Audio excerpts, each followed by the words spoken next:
everyone, welcome back to my channel. I'm Shikha Oja, or as you remember, my channel is also Shikha Oja. Okay, so I have something very interesting to share with you all.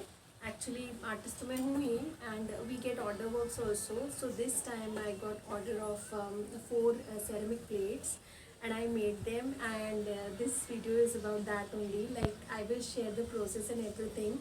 So I'm pretty excited. Would you like to have a look on these plates? This is how they look.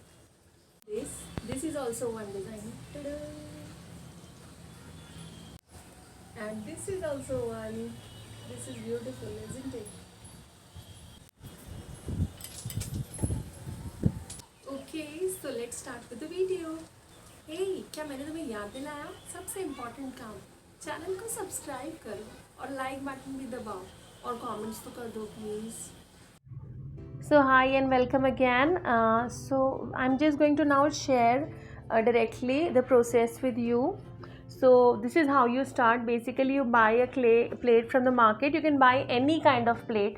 It can be melamine plate or wooden plate. There's so many options available on Amazon. After that, you have to apply some gesso paint on it.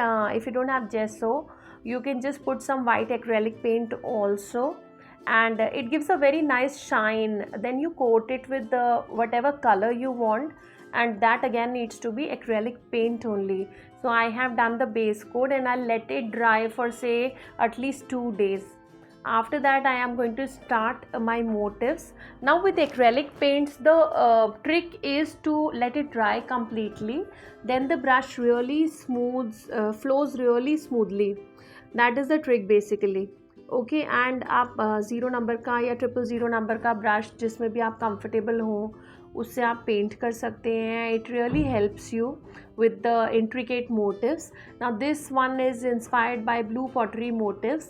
In Jaipur we have this blue pottery technique of making pots, and it has got some intricate ornamental designs, and this is the most famous combination which you find in blue pottery. So इसको paint करना काफ़ी tedious था and काफ़ी lengthy process था, but काफ़ी दिनों के बाद ये कंप्लीट हुई. यू नो वॉट, जब भी आप वाइट से काम करते हो किसी डार्क बेस पे, तो हमेशा ऐसा होता है कि आपको चाहिए होता है कि आप 2 कोट्स करो. आप एक कोट से कभी भी वो शाइन नहीं आती. कभी कभार आपको 3 कोट्स भी करने पड़ते हैं वाइट कलर के मोटिव्स के. अदरवाइज़ वो आपकी एकदम ओपेकनेस नहीं आती है, शाइन नहीं आती. थोड़े ट्रांसपेरेंट से मोटिव्स बनते हैं तो वो अट्रैक्टिव नहीं लगते बिल्कुल भी. सो सेकंड प्लेट में भी मैंने एग्जैक्टली तो नहीं लेकिन थोड़ा डिफरेंट डिज़ाइन लिया है, और ये डिज़ाइन एक्चुअली मुझे बहुत पसंद है और इसलिए मैं बार बार इसे रिपीट करती रहती हूँ. हर किसी का कोई ना कोई फेवरेट डिज़ाइन होता है, and this is like my favourite because it comes very naturally to my hands. But whenever I want to paint anything with some ornamental motifs, this is the first thing I do. So इसमें मुझे ज़्यादा time नहीं लगा क्योंकि इसमें white के ऊपर हम डार्क पेंट कर रहे हैं, तो इसमें ज़्यादा टाइम नहीं लगता obviously. Now this one is definitely was a tricky one because red colour का बेस है, उसके ऊपर मैं वाइट से काम कर रही हूँ. So it really took a little more time than the other ones, just like the blue one, the dark blue one. So in this also I decided some motifs which are big enough, but then I was just not very happy with the size of the motif. So I decided उसका थोड़ा flower के size को मैंने corner से pink किया जिससे flower का size थोड़ा सा कम लगे. Now this was another one, an intricate one, and ये भी कहा जाए तो ब्लू पॉटरी से ही इंस्पायर्ड है, बट वाइट पे ब्लू होने से थोड़ा सा हेल्प मिलता है. लेकिन इसमें भी आपको डबल से ट्रिपल कोट्स आपको करनी ही पड़ती हैं. देखो आप नोटिस करोगे कुछ ब्लू के मोटिव्स लाइट हैं, कुछ डार्क हैं, तो जिनमें मैंने 2 बार किया कोटिंग वो डार्क हो गए, और जिनमें एक ही बार किया था वो लाइट दिखेंगे आपको. सो फिनिश दिखाना है आपको तो आपको डबल कोट्स तो करने ही पड़ेंगे. मिनिमम 2 कोट्स तो ज़रूरी हैं अगर ज़रूरत लगती है. मुझे जहाँ ज़रूरत लगी है मैंने 3 कोट्स भी किए हैं.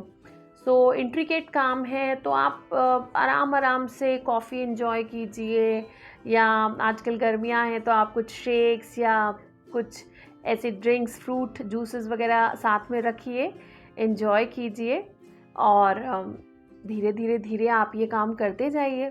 सो आर्ट ऐसी चीज़ है कि आपको धीरे धीरे ही चलना पड़ेगा, आराम आराम से, क्योंकि ये एंजॉय करने की चीज़ है, ये कोई रश करने की चीज़ नहीं। You don't have to rush while making art. Decide your designs peacefully, and decide everything patiently, and then go on and take your colors and like set up your table in your balcony, और फिर आप enjoy कीजिए अपना art. Okay and एक important बात, जब ये सब प्लेट्स बन जाएंगी उसके बाद आप इन्हें अच्छी तरह सुखाइए, 2 दिन 3 दिन 4 दिन। उसके बाद आप इस पर क्लियर वार्निश का एक कोट कीजिए। क्लियर वार्निश आपको किसी भी हार्डवेयर स्टोर पे मिल जाएगा, और this is your and result which I am pretty happy with, and my client is also very happy with it. I did share some pictures with him, and please subscribe to my channel, and bye bye for now.